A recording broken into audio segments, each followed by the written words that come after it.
आज 11 बजे, क्योंकि स्पीकर पद का चुनाव होना है और दिलचस्प मुकाबला के सुरेश और ओम बिरला के बीच देखा जाएगा। विपक्ष की रणनीति को किस तरह से देखा जाए, क्योंकि ये कहा जा रहा है कि विपक्ष मजबूत स्थिति में है। डिप्टी स्पीकर का पद मांगा था, वो मिला नहीं, जिसके बाद उन्होंने स्पीकर पद के लिए के सुरेश को उतारा है। देखिए बिल्कुल दोपहर वो 11 बजे का वक्त है जब स्पीकर का चुनाव जो है पार्लियामेंट के भीतर लोकसभा में होगा। लेकिन अगर स्पीकर चुनाव की बात करें तो इसमें एक बहुत बड़ा जो एक फ़र्क है वो ये है कि वो आंकड़े का फ़र्क, वो बहुमत का फ़र्क, जो कि हालांकि विपक्ष के पास बिल्कुल भी नहीं है। अगर सत्ता पक्ष की बात करें तो एनडीए के पास वो पूरा मेजॉरिटी बहुमत है जिसकी आवश्यकता स्पीकर पद के इलेक्शन के लिए ज़रूरी है। तो कहीं ना कहीं अगर विपक्षी पार्टियों की बात करें, इंडिया ब्लॉक की तरफ से बात करें, तो इंडिया ब्लॉक ने बिल्कुल डिप्टी स्पीकर की डिमांड की थी। डिप्टी स्पीकर, हालांकि जब भी सरकार बनती है विपक्ष का डिप्टी स्पीकर होता है, ये परंपरा लंबे समय से रही है। लेकिन पहली बार हिंदुस्तान में ऐसा होगा कि स्पीकर के लिए चुनाव होगा। आज़ादी के बाद पहली बार ऐसा होगा कि जब स्पीकर के लिए जो है पार्लियामेंट के अंदर वोट पड़ेंगे और उसके बाद चुनाव होगा। डिप्टी स्पीकर की मांग लगातार विपक्ष पार्टी कर रही थी, लेकिन डिप्टी स्पीकर का पोस्ट जो है सत्ता पक्ष की ओर से जो है ऑपोजिशन को नहीं दिया गया, जिसके बाद के सुरेश को, एक दलित चेहरा है और 8 बार के लोकसभा सांसद रहे हैं के सुरेश, उनको कांग्रेस जो विपक्षी पार्टी है उनकी तरफ से जो है स्पीकर पोस्ट के लिए उम्मीदवार बनाया गया।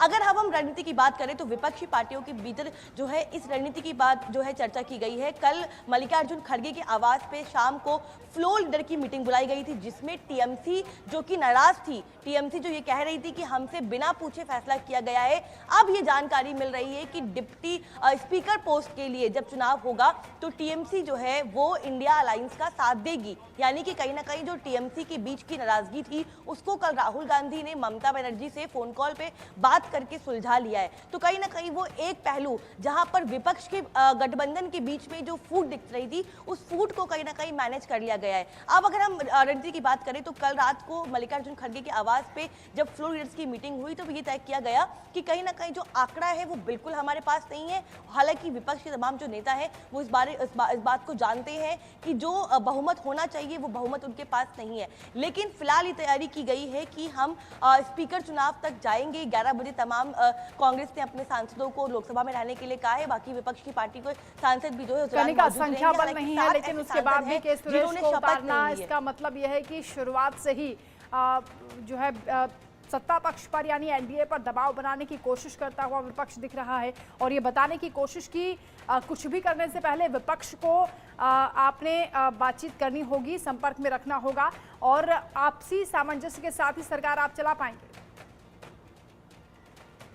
देखिए बिल्कुल साफ तौर पे ये जो दाव विपक्ष की ओर से खेला गया है इसमें दो बड़े मैसेजिंग यही हैं। एक ये कि सत्ता पक्ष के लिए कुछ भी करना आसान नहीं है, विपक्ष हर बार अपनी मजबूती के साथ सत्ता पक्ष को रोकने की कोशिश करेगा। और दूसरा मैसेज ये कि जिस तरह से इंडिया ब्लॉक को 234 सीटों का जो लोकसभा इलेक्शन में आंकड़ा मिला है, उसके बाद लगातार इंडिया अलायंस की तमाम जो पार्टियां हैं वो मुखर तौर पर जो है विपक्ष की भूमिका को निभाती हुई नजर आ रही है। और हालांकि बात करें तो पूरे चुनाव में विपक्ष एक प्रेशर पॉलिटिक्स करने की कोशिश कर रहा है जो सत्ता पक्ष के लिए जरूरी है। हालांकि लगातार इस पूरे चुनाव की बात करें तो उनको पता है कि उनके पास वो मैंडेट नहीं है, उनके पास वो बहुमत नहीं है, लेकिन विपक्ष की ओर से ये कोशिश की जा रही है कि सत्ता पक्ष को और खास तौर पे बीजेपी को ये ना दर्शाया जाए कि हर चीज बहुत आसान है, एक बना हुआ आसानी से मिला हुआ एक केक है। तो कहीं ना कहीं एक शक्ति प्रदर्शन जो है वो इस बिल्कुल कनिका शक्ति प्रदर्शन के साथ ही यहाँ किया जाएगा और वोट बैंक का भी हवाला दिया जा रहा है और ये कहा जा रहा है कि दलित कार्ड खेलने की कोशिश की गई है।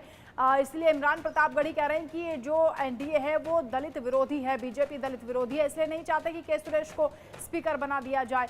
यानी अगर यहाँ हालांकि संख्या बल के मुताबिक स्पीकर का चयन होगा, लेकिन उसके बावजूद कोशिश ये की जा रही है, मैसेज देने की कोशिश की के सुरेश को इसलिए नहीं चाहते क्योंकि वो दलित है। बिल्कुल साफ तौर पे के सुरेश को अपने आप में उम्मीदवार बनाना है। एक बड़ा कार्ड ये भी प्ले किया गया है विपक्ष पार्टी की ओर से कि के सुरेश एक तो 8 बार के सांसद हैं और उनको लेकर प्रॉम्प्टम स्पीकर के नाम भी चल रहा था। वहीं दलित कार्ड की जिस कार्ड की आप बात कर रही है, बिल्कुल कहीं ना कहीं विपक्षी पार्टी की ओर से और खास तौर पर कांग्रेस की ओर से ये विपक्ष जो है वो दलित कार्ड प्ले करने की कोशिश कर रहा है। हालांकि हमने देखा कि लोकसभा इलेक्शन में संविधान और आरक्षण दो ऐसे मुद्दे थे जहां पर विपक्ष लगातार इस मुद्दे को उठाता हुआ नजर आ रहा था और बीजेपी कहीं ना कहीं इन मुद्दों पे बैकफुट पे आ चुकी थी। तो कहीं ना कहीं उनको पता है कि ये कार्ड आगे काम आएगा और ये कार्ड चलेगा। अगर बीजेपी को और एनडीए को दलित विरोधी बता देंगे तो कहीं ना कहीं माइलेज उसका मिल सकता है। इसीलिए इस कार्ड को प्ले किया गया है, क्योंकि के सुरेश एक दलित चेहरा है और 8 बार के सांसद भी हैं। तो कहीं ना कहीं वो दलित कार्ड जो है वो कहीं ना कहीं कांग्रेस पार्टी और इंडिया ब्लॉक की ओर से खेला गया है। और इससे पहले आपने देखा होगा मल्लिकार्जुन खड़गे, राहुल गांधी, तमाम जो नेता है वो बार बार ये कहते हैं कि प्रधानमंत्री नरेंद्र मोदी जो है वो दलित विरोधी है, बीजेपी दलित विरोधी है। और मल्लिकार्जुन खड़गे वो तो खुद दलित है और पार्टी के अध्यक्ष भी और राज्यसभा में नेता प्रतिपक्ष भी है। तो कहीं ना कहीं वो दलित वोट बैंक को समेटने के लिए आगामी दिनों में